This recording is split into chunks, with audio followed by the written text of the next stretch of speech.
Life is an experiment, and like it or not, you're the scientist. I came across this podcast which said that if you want to get rich in your 20s, here's what to do. And there were a list of things that it started with saying, let go of your passion. It kind of affected me severely because I kept thinking, I kept second guessing myself and everything I've done so far, wondering if this really is the right path for me. 2, 3 conversations with my friends, and it really didn't feel feasible. It didn't feel doable at the time because I forgot to believe in myself. For the years, a lot of people have told me that if you're pursuing a creative career, like maybe wanting to be an artist, maybe wanting to be a composer, a music producer, a music artist, or anything of this sorts, then it includes a lot of uncertainty down the lane. And unless you're privileged, you can't go down that lane. There's this concept of mental block that I'll come back to. For some reason, I felt like my passion was going to be a dead end because I kept asking for the environment around me to change while I was being the same. I was doing the same things over and over. I came across this concept of neuroscience and I was super, super intrigued by it. I read a Substack which said about neuroplasticity and it was really, really amazing. It's a ritual in 2026 where I turn on a podcast right before going to sleep so that I'm getting more information. Like a part of me thinks that I'm getting educated when I'm listening to podcasts. And so I came across this neuroscience podcast and it changed so much of me. Like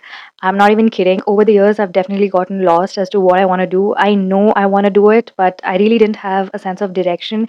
In a way, I felt like I was investing my energy at multiple spots. I was doing all this. It didn't feel like it's a big deal. But then now that I look back, I feel like I was spending my energy on places.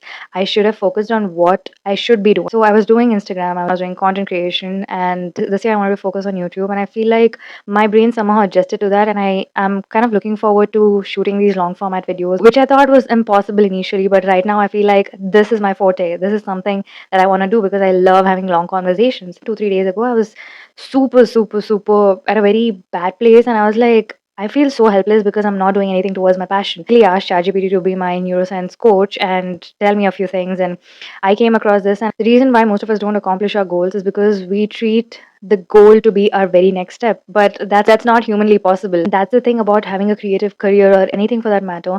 Nothing comes with certainty. If 20 years of living has taught me anything, it's that nothing comes with certainty. It's a horrible thing to not have certainty, but at the same time, there is so much beauty in it. Like somebody who wants to know how my life is planned out. I want to know that this will happen, like this will come true. I like planning my life down to seconds. When you leave room for uncertainty, there are things that you wouldn't imagine would happen, which would fetch you happiness. Like if I think that I want to become a music artist, but I don't know how to get there, there's still room for so many things to happen. The reason why we feel so tied down is because we are forced to walk in paths of people who have already done it because it feels like proof that things will work out. But I don't think that's how life usually works. My plan was fan following on YouTube and then upload my music, but I shouldn't know how the path should be. I shouldn't plan my path. You can call it as a way of surrendering to higher power, just surrendering to things that you're not under control. It actually gives a sense of relief. It also gives you a pump of dopamine because you're expecting for the best things for you to happen. And I am somebody who doesn't expect the best things to happen. In fact, I plan out the worst and I plan myself to prepare for the worst because it's a human instinct to prioritize survival. This one quote from Princess Diary that says,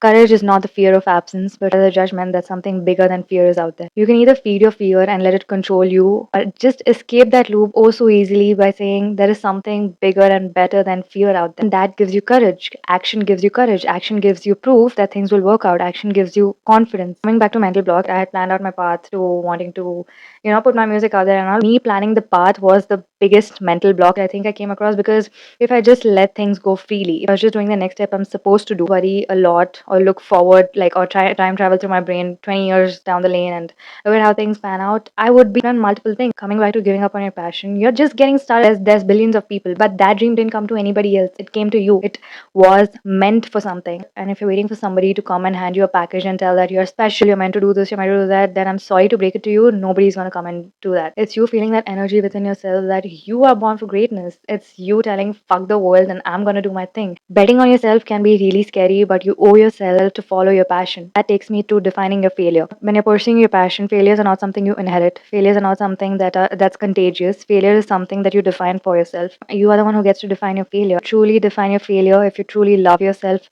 if you're confident, if you believe that you can do it, then I don't think you really are a failure or you failed at anything else because every failure is a learning. If you did fail according to the failure definition you've given yourself, then grow the fuck up, take it on your chin, and move the fuck on. Super easy to pity yourself. It's super easy to play a victim card, and anybody can do it. But it takes somebody with balls, it takes somebody with guts to break that loop, get out of there, put yourself out there again, and have the guts to try again. Life was never a package that came with certainty, a roadmap, and telling you how things will work out. And that's the beauty to it. Things that you hate about yourself are the mental blocks you are creating for yourself, preventing good energy to flow into your life. If I think that I have a darker complexion and that's the reason why world sees me a certain way, or I'm less open to more opportunities, then that's a mental block I'm creating for myself. I'm training my brain to think that I'm not worth it. And the minute you train your brain, it tries looking for proof, filters your reality to prove you right. Life is an experiment and you're the scientist. Your success is data, your failure is data. Every day you're collecting evidence about who you're becoming. So stop waiting for certainty. Start the experiment and just see what happens.